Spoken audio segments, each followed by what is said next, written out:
I was really intimidated by this. This is not the right trim. Another day that I have been dreading. Hi everyone, this is Lauren from the LKS address. Welcome back to our YouTube channel. We're gonna be kicking off a really exciting project because Cam and I have been envisioning this room that I'm standing in as becoming a library since we purchased our home almost 3 years ago. For this project, we are going to be doing an IKEA Billy bookcase hack. We're going to be using their new walnut Billy bookcases and enveloping it into a built-in that looks really high-end, and we cannot wait to bring you along for this project. So let us quickly show you what we've got planned for the space. We're going for a completely different vibe in this room than the rest of our house, and we are thinking a dark and moody library. We don't know the exact color yet, but we're leaning towards green. The overall layout for this room was a little bit tricky because it's half vaulted ceiling and half standard height ceiling, so we weren't sure where we wanted the bookcases to actually live, but we ended up putting them in the 8-foot ceiling area.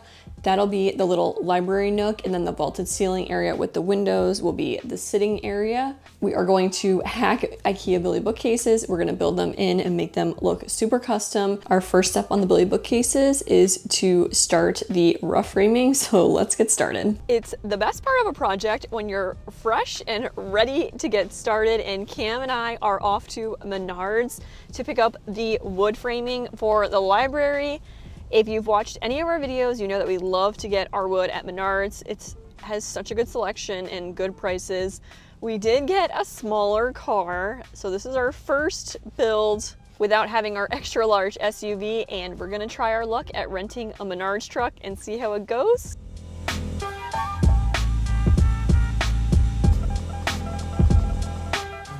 We picked up the wood from Menards for the library build, and now it's time to get to work. We're gonna be permanently installing the Billy bookcases, so we're gonna remove all of the existing baseboards from the room, and this will help us later when we go to paint. After the baseboards are removed, we are actually going to cut out the wood floor where the bookcases are going to sit. Not everyone needs to do this, but our floors are floating, and it is recommended that anything permanently installed that is going to sit on the floor should be cut out so that the floors can continue to expand and contract. We're using our Dremel mini circular saw to do this, and even though it was very nerve-wracking, it actually went pretty smooth.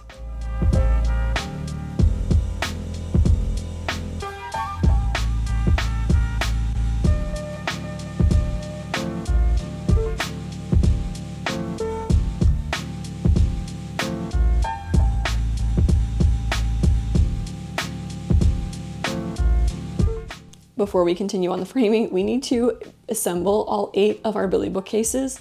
We are using the 15-inch wide Billy bookcases in walnut.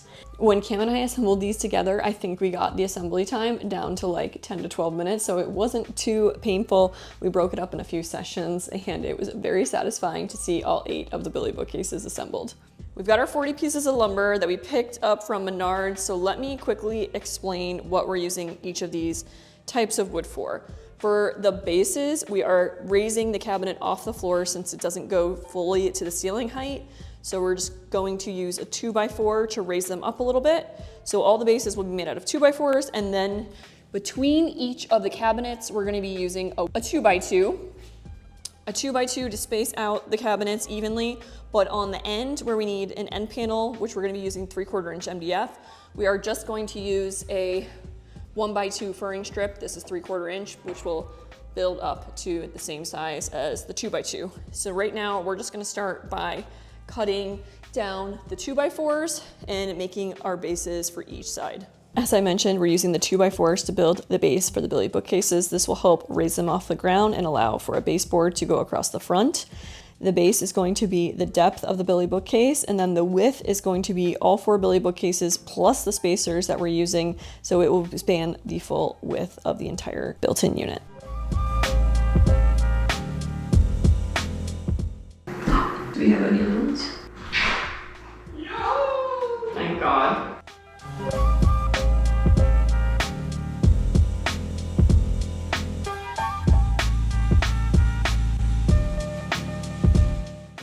after we assembled it, we made sure to do a dry fit. We put it in the floor, put the Billy bookcase on top, and added the baseboard to make sure everything was looking good dimensionally.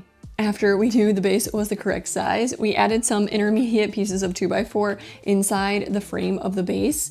These will eventually be in the same location as our spacers, and it will allow us to have something to screw our spacer down into so that the spacers and the base are connected. Up next, we have to rip down our 2x2 spacers by 1/4 inch because we're working through a lot of constraints in the room. We have the area where the 8-foot ceiling ends and vaults, and then we also have a floor vent directly next to where our Billy bookcase built-in is going to end, and we needed every inch we could get to make this work, so feel free to use a 2x2 as is if you want to do this project at home.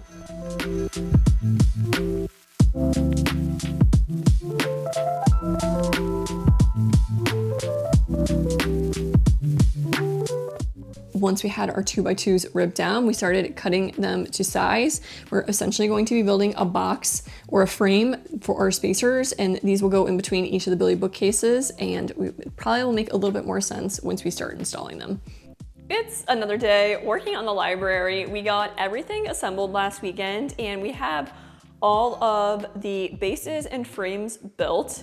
So right now we have a bunch of pieces that need to be put together. Our plan and hope for today is that we can get both sides of the bookshelves installed. So we're gonna have 4 on one side of the room and 4 on the other. I think today is really important to go very methodically and slow. So we make sure everything is really level and plumb and straight. I think it will help us later on as we start to add the face frames and make sure that our craftsmanship looks really nice. So we're not gonna rush through this, but again, feeling hopeful that we can get both sets of bookshelves installed. So let's get started. For installing the base, it's important to make sure that you're checking for level on both the long and the short side. Once we had everything leveled out, we screwed into the studs in the wall so that it was permanently attached. After that, we were ready to start installing our spacers and our Billy bookcases. For the spacers, we're installing them into the wall and down into the base. And then we're installing the Billy bookcase and then installing another spacer. It's important when installing the spacers that you're not screwing from the inside of the bookcase. You can only screw from the outside. We didn't want any screws on the inside because they're walnut and then we're not going to be painting them. That is the finish. And then we also made sure to attach the Billy bookcase with the anti-tipping brackets that IKEA provides.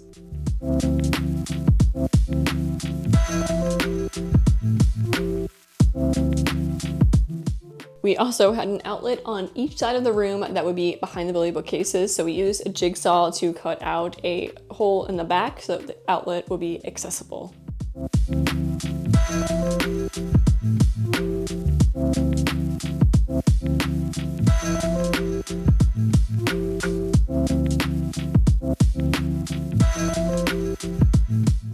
As you can see behind me, we've made really good progress so far today, and I don't think we're gonna stop yet. But we got the 4 bookshelves and some of the framing done, and then we repeated the process on the other side. Of course, the first side took us about 3 hours to do. It wasn't that fast. But the second side, it took us only an hour, which was really refreshing. We learned from doing it on the first side. So that was awesome. Let me flip you around and show you what they look like. All right, here is the first side of bookcases. We've got 4. We've got the base, we've got the spacing, framing, and then we still have some additional framing to do at the top and some additional framing to do on the side. And then as you can see, we've got our conduit for our picture lights, which our electrician ran.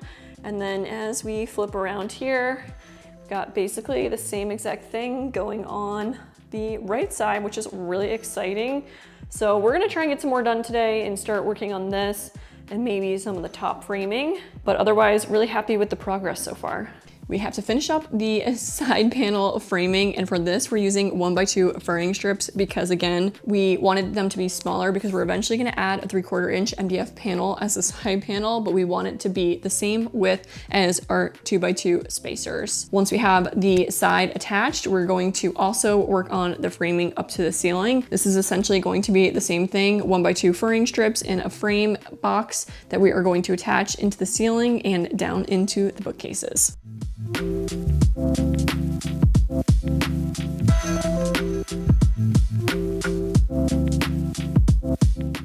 Back at our favorite spot, Menards, for round 2. We finished framing out the bookshelves and now we have to pick up the wood for the face frame. We wanted to see how it all worked out before we picked it up, but we're going to be using 1x3 poplar. This way we can assemble the face frame with pocket holes around the whole thing into one piece. So let's go get the wood.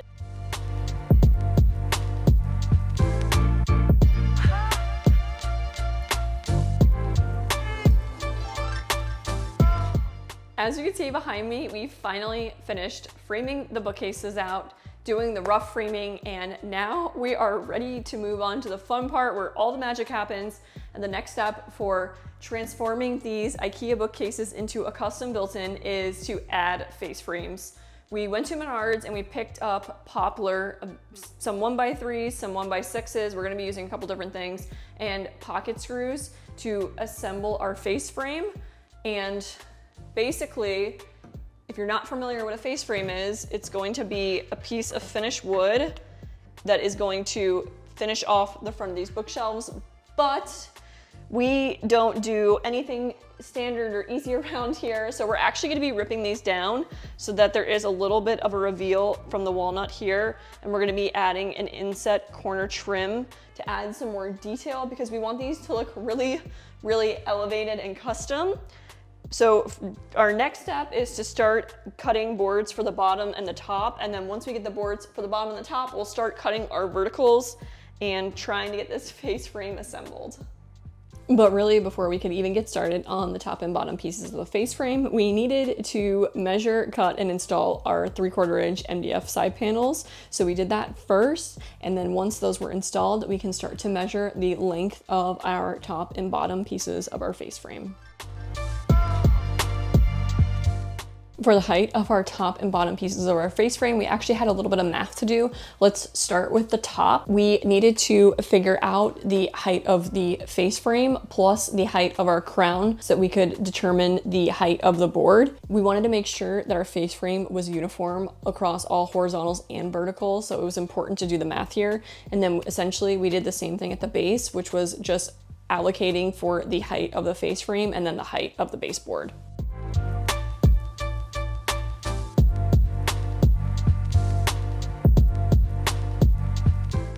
Once we had the top and bottom pieces cut to size, we're gonna go in and dry fit them. We're using clamps a lot throughout this process to dry fit everything in, especially so we can have it in the right spot and measure the next piece. Also worth noting, we ended up raising the bottom piece about a 1/2 inch off the floor, and it allowed us to have space to actually get the face frame into place once it's fully assembled. That was a happy accident we didn't plan for. So now that we have the top and bottom pieces dry fit, we're gonna use our laser level to start measuring for the verticals.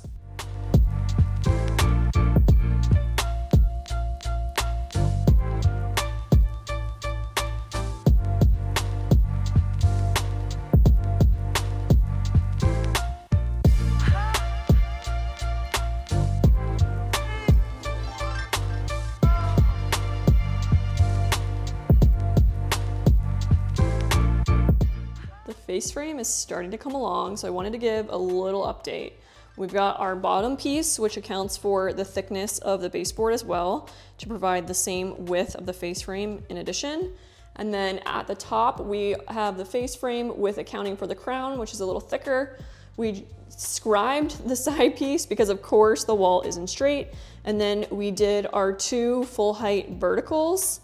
We just also dry fit everything into place, and then I used a speed square to mark where these will line up because we're eventually going to take this face frame off the wall and do pocket holes here at all the joints so that this can be one piece.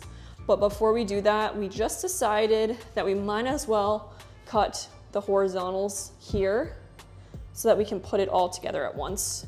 So we're going to measure and cut those, and then we're going to take it all down and start doing the pocket holes, pocket screws, and wood glue for assembly. And this face frame is just coming along and making really good progress today, which always makes us happy.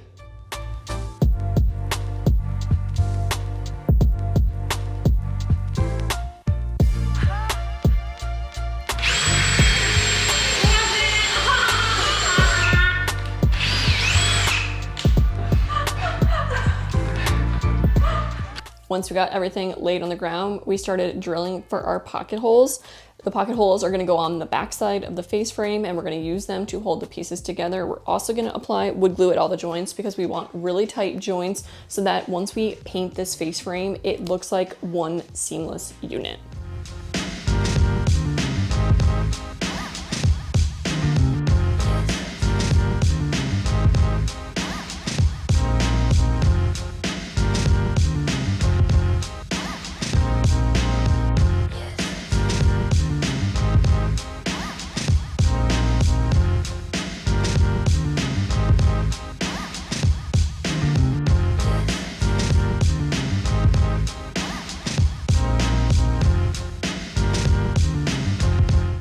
Behind the scenes this week, Cam and I have been having quite the debate around here because we are on to our next step of the face frame and we have to decide if we're going to do doors or no doors. We originally planned to do doors across the bookcases because we really like the look and the proportion it adds.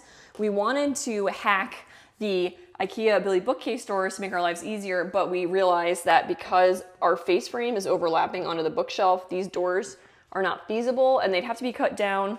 Also, Cam tried to beat the glass out of the door and we cannot get this door apart. So this faced a couple challenges, so we've kind of scrapped it. And then I spent the entire week trying to convince myself that we did not need doors for this bookcase. So we decided to poll our Instagram followers and 75% of them agreed that this bookcase for the design purpose needs to have doors. So then Cam and I spent a day trying to build a quick door using pocket screws, so that we could see visually what it would look like and if we really felt like this was the way to go. And this is gonna be what the door would generally look like. So we're gonna have a horizontal face frame here that frames out the door, and then we're gonna have a door here. And we did realize that we do prefer this. We're not gonna build the doors ourselves. We're hopefully gonna order them custom size from a front door company. But what that means for us today is that we are going to start the next phase of the face frames, which is putting the horizontal across all of the bookcases. Quick check-in on the library built-in progress. We got the first phase of the face frame done for both sides. So we got the general face frame all assembled. I actually also started doing wood filler, and I think before we install this, we're gonna take it down and sand it really good, make sure all of our joints are really flat and even. I think it'll be easier. After we do that, then we're gonna add the inset panel at the top, which we still have to cut and measure. And then the next step would be adding the detail trim on the inside. And we picked up a couple options this week to figure out what trim we wanted to use. So let me walk you through our 3 trim options. As I mentioned, we picked up 3 detail trim options. I think this is where the face frame and the detail that we're adding is really gonna come to life. So I think this trim is a very important piece. We really want to get something that's in stock, in store at a big box store or hardware store or locally so that we don't have to order and ship. So we have 2 options from Home Depot. And then we have a 3rd option, which is the Kuchen Brothers profile we use in our bay window and at our fireplace, which would coordinate nice. So let me show you what each of these options look like and we can talk about the pros and cons. Option 1 is just a simple cove trim. This is like a 3/4 inch cove. It's a little plain for our liking, but it does add a nice detail here with a tiny little reveal at the face frame, which I really like. Again, I think it could use a little bit more detail, but it's a really good option. Option 2 has a little bit more detail to it, which is nice, but one side of the profile is very thin, and that's the deeper side that we need to cover the IKEA. So it ends up leaving a very thick reveal at the face frame. So as much as we like it, it just doesn't really work. We could flip it this way, but you can still see some of the IKEA bookcase because we were not planning on using a trim this thin. So I don't think this is really a good option for us. And then the last option, like I mentioned, is a Kuchen Brothers profile that we use in our family room. And this is also a very good option. Same thing, it has a really nice amount of detail, adds a tiny little reveal at the face frame. Of course, we don't like to keep anything easy around here, so our preferred choice is the Kuchen Brothers. I also love how it's going to coordinate nicely with the family room, and the same details are going to be repeating elements through the house. So we actually ordered this, and it's getting delivered today. They shipped it really, really quick. We did have to pay for shipping, which is kind of unfortunate, but it's okay because we don't take shortcuts around here, and it will be worth it.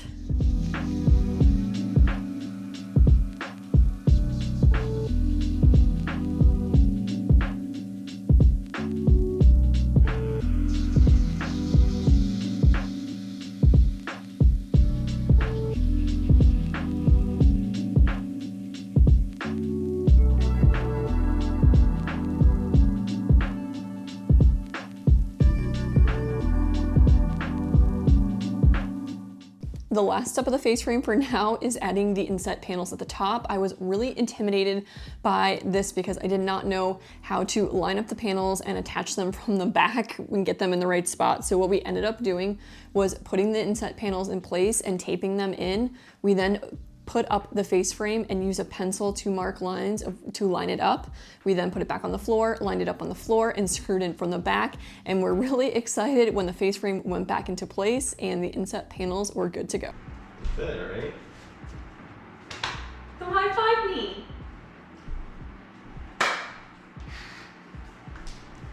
That's it.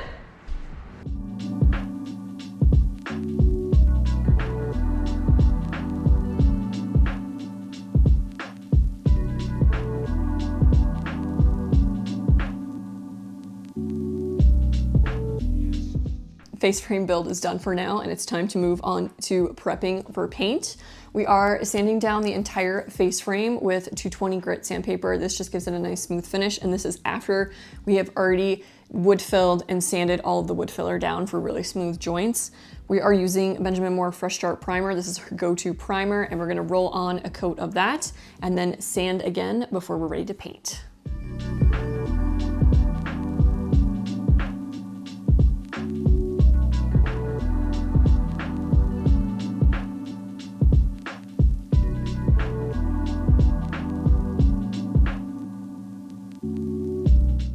We made a lot of good progress on the library built-ins yesterday. We actually worked on them for 10 hours because we're really trying to keep this project moving. And as you can see, we got them primed and they're sanded. We were originally planning on starting to permanently install the frames today. However, you can also see that we've got paint swatches up. We've decided that we're going to be spraying the face frames before we install. We typically do all of our trim that way, and we've decided does seem like the best method for us on this project. So we're at a little bit of a standstill on installing the frames, which is why we've switched our brains to trying to find the color for this room. We're going for a chameleon color that's like a green, gray, brown. You're not sure which one it is. Right now we've picked out 5 samples that we're gonna get the larger sampleized samples for, and hopefully pick a color this week. But in the meantime, our Kuchen Brother inset detail trim got delivered. So we are going to start cutting and assembling the inside corner trim. That's something we can work on while we decide on the color, and that will also be sprayed. So hopefully we can get the trim all cut today and keep this project moving.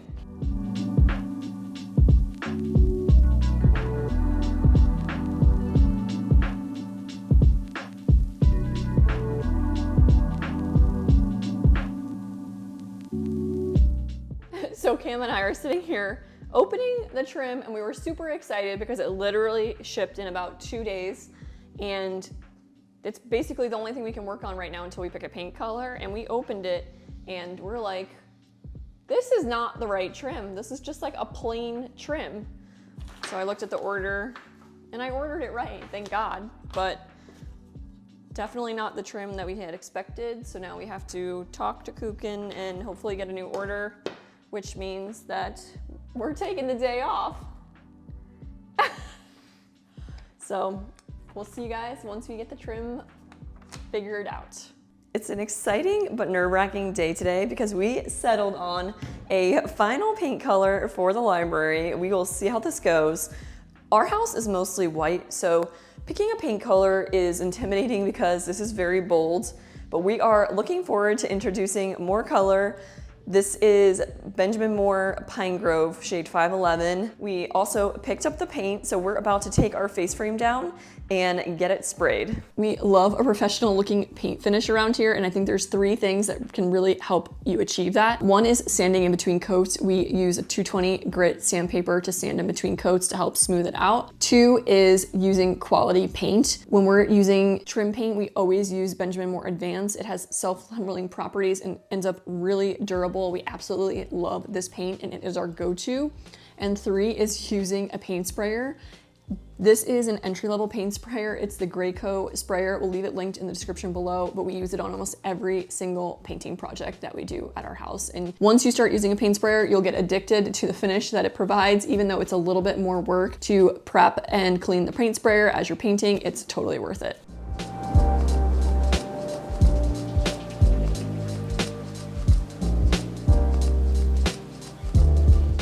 We got the bookcase face frame sprayed, and then Cam and I just nailed it in with 2-inch brad nails. Now comes the fun part finally, where we add more detail to the insides with our Kuchen Brothers trim. We got the right trim in and we pre-painted it. We always love to pre-paint our trim because it just makes it so much easier to do the finish work without having to like trim around all of the stuff you don't want painted. We are going to try a new method using the miter shears. We picked these up because we heard that it is a lot easier when you're doing things like box trim to use the miter shears, so that we're not constantly going in and out and in and out and in and out, because we have quite a bit to cut.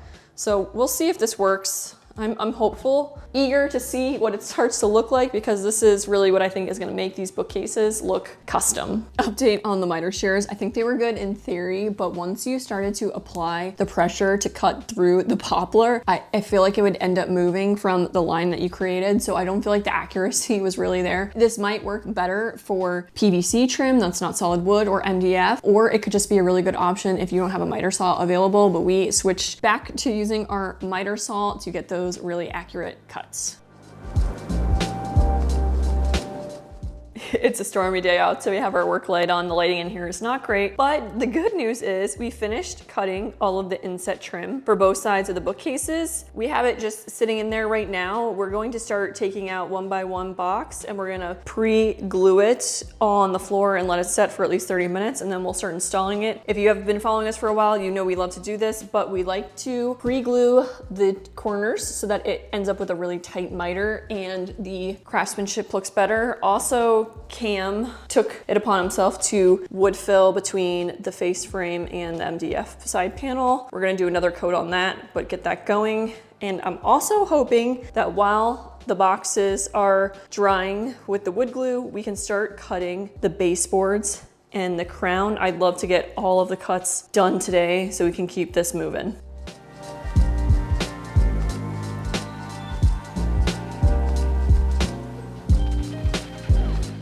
It is so easy pre-assembling and pre-gluing your trim. We do this for box trim, door trim, crown, you name it, but it is so satisfying once it's assembled and set. We love to just like pop these boxes in. So once they were all ready to go, Cam and I got to work installing these boxes.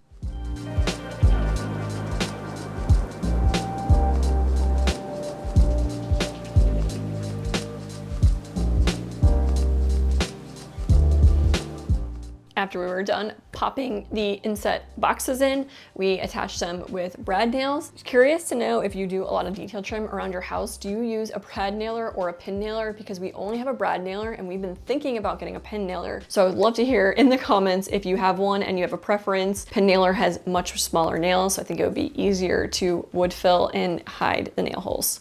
We debated a lot on whether or not we wanted to actually do doors across the bottom because we weren't sure how to get them, if we wanted to make them or order them, but we ended up ordering them custom size per each opening on the face frame, and they got delivered. They've actually been sitting here for a couple weeks. We've been very busy, and it's time to finally open them and see how they look. As we mentioned, we custom ordered these doors from New Cabinet Doors. These are MDF doors and we ordered them pre-primed. However, because they're custom doors, they don't come pre-drilled for hinges. So we're going to use our Craig hinge dig to pre-drill all of the hinges before we get painting.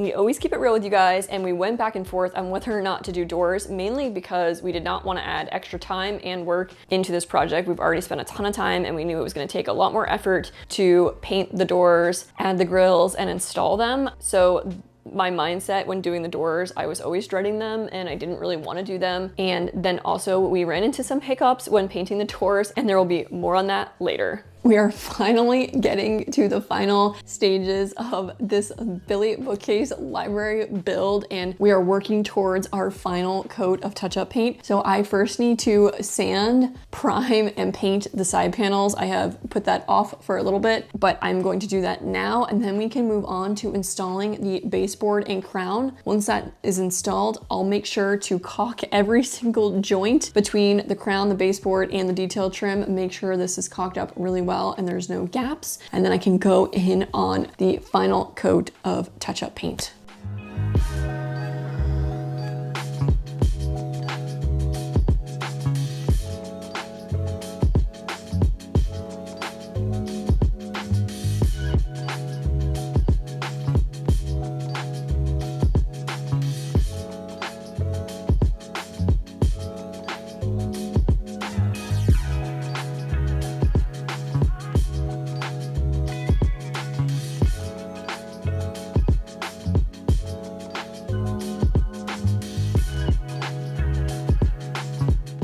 It's been a long time coming, but we're finally prepped and ready for the final coat of paint. What's hopefully the final coat on our library built-ins. I've taped off the bottom, I've caulked everything, and I've tack cloth multiple times. So hopefully this doesn't take all day, but we are getting really, really close to the finish line. So I am looking forward to getting it done.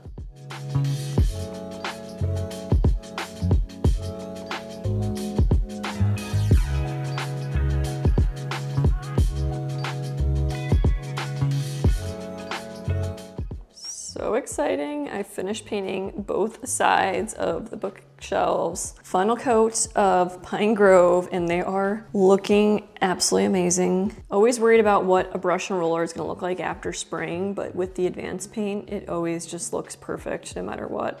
The self-leveling is just great. Next step up is we just have to finish the crown. Our ceilings are crooked, so we kind of need to figure that out. Not really sure how we're gonna do that yet. And then we have to just install the doors. They are painted and ready to go. And then we're gonna wrap up these bookcases. Remember when we said we had issues painting the doors? Well, these doors came factory primed, so we went straight to spraying them with our advanced paint. And after about a week, they did not cure. They were chipping off, especially once we started to handle them. So we ultimately made the decision to sand off the layer of paint and try again. And unfortunately, the second time, we're still having issues with them chipping. They're a little bit more durable, but they're not perfect.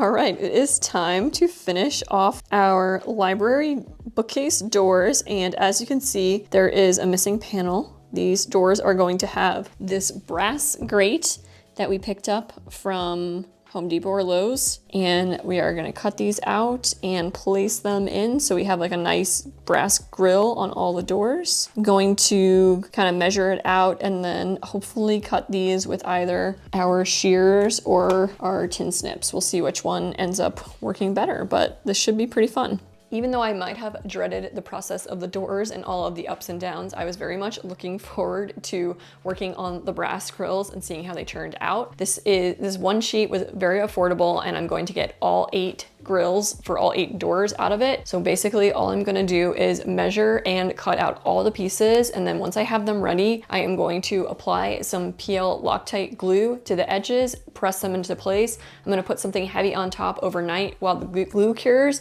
and these doors will be done.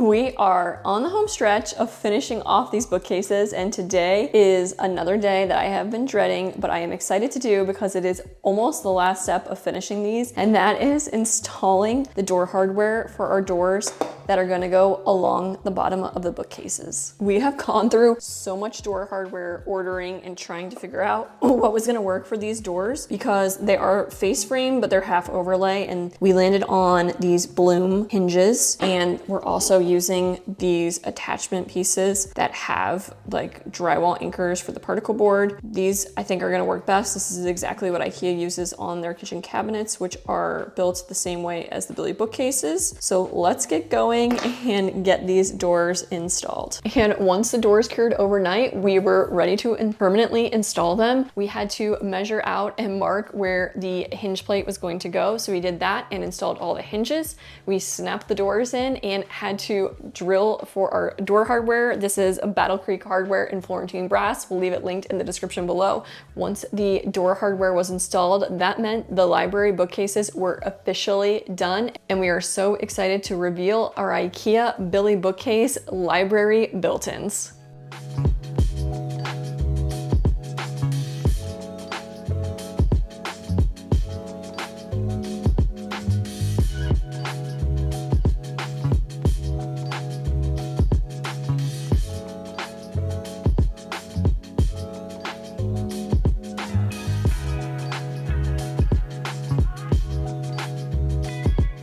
And with that, we're gonna wrap up the video here. We hope you enjoyed our IKEA Billy bookcase library built-in hack. It definitely took us longer than anticipated. We got sidetracked with other projects along the way, but we are committed to finishing our library. We have lots more projects planned in here, like color drenching the room. We have a pure mirror hack and also a DIY intaglio wall planned, and we have to obviously furnish the room. So if you like this video, please thumbs up the video, subscribe to our channel, and we'll see you next time.